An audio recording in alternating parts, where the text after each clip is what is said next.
Hello बच्चों, आइए प्रश्न को पढ़ते हैं। एक 5 मीटर लंबी सीढ़ी दीवार के सहारे झुकी है। सीढ़ी का नीचे का सिरा जमीन के अनुदिश दीवार से दूर 2 सेंटीमीटर पर सेकेंड की दर से खींचा जाता है। दीवार पर इसकी ऊंचाई किस दर से घट रही है, जबकि सीढ़ी के नीचे का सिरा दीवार से 4 सेंटीमीटर दूर है। तो बच्चों, प्रश्न की मुख्य अवधारणा क्या है ये देखें। मुख्य अवधारणा के आधार पर हम अपने दिए हुए प्रश्नों को हल करते हैं।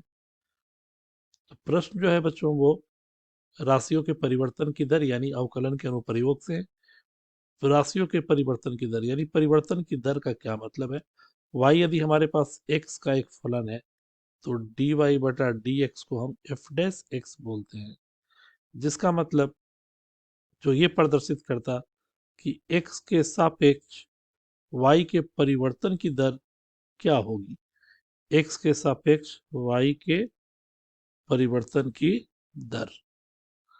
इस आधार पर अगर हम अपने प्रश्न को देखें और उससे आंकड़ों को एकत्रित करके उनमें संबंधों को स्थापित करें तो कुछ ऐसी स्थितियां होंगी।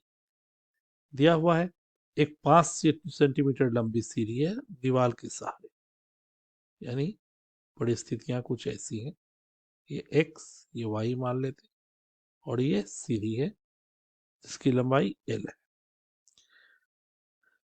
मान लेते हैं दीवार से जमीन के सिरा a जिसकी लंबाई a तथा ये जमीन का तथा दीवार का सिरा b है और इसकी लंबाई तो सीढ़ी की लंबाई l है।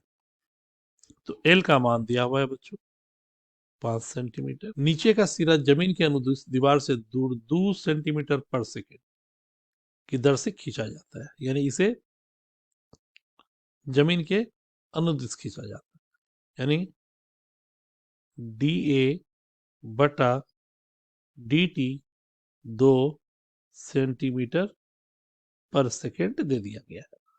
दीवार पर उसकी ऊंचाई किस दर से घट रही है, यानी dB बटा dt का मान क्या होगा बच्चों, जबकि सीढ़ी के नीचे का सिरा दीवार से 4 मीटर की दूरी पर है, जब a बराबर 4 मीटर। तो बच्चों यहीं पे ध्यान देने वाली चीज है, ये सीढ़ी की लंबाई जो है हमारी वो 5 मीटर की है, ना कि सेंटीमीटर की। यहाँ पे यही कंफ्यूज करने वाली चीज है, ये मीटर में है ये मीटर में है, जबकि ये सेंटीमीटर में है, यानी 0.02 मीटर प्रति सेकेंड। सबको हम लोगों ने मीटर में अब चेंज कर लिया। 1 सेंटीमीटर में था तो इसे मीटर में चेंज करना ज्यादा आसान है, जबकि यहाँ हमें 2 बार मीटर को चेंज करना पड़ता सेंटीमीटर में। तो अब दिए हुए आकृति में, दिए हुए चित्र में अगर हम अपने संबंधों को स्थापित करें सीढ़ी की लंबाई और ये ऊंचाई और आधार में, तो हम जानते हैं आंकड़ों में संबंध स्थापित करना यही है बच्चों। हम जानते हैं l का वर्ग बराबर a का वर्ग जोड़ b का वर्ग।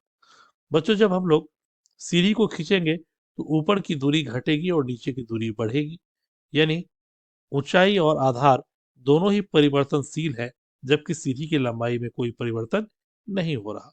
अतः अगर हम इसे समय के सापेक्ष अवकलित करें तो सीढ़ी की लंबाई में कोई परिवर्तन नहीं, अर्थात ये 0 हो जाएगा, क्योंकि लंबाई हमेशा समान रहेगी, कांस्टेंट रहेगी, नियतांक होगा।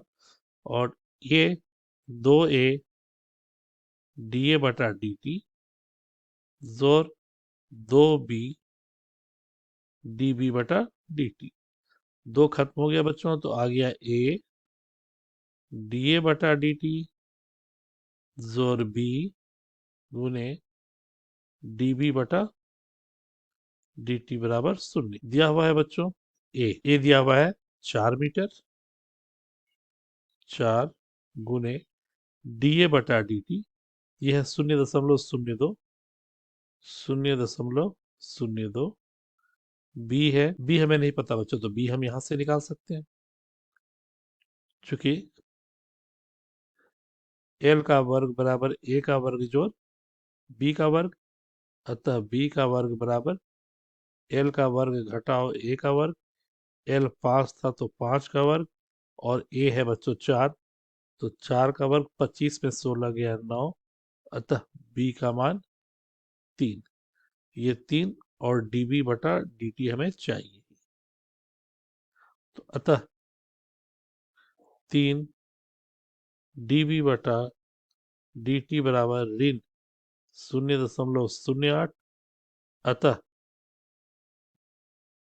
dB बटा dt बराबर 0.08 ऋणात्मक चिन्ह के साथ बटा 3, अतः dB बटा dt ऋण 0.08 बटा 3 मीटर प्रति सेकंड।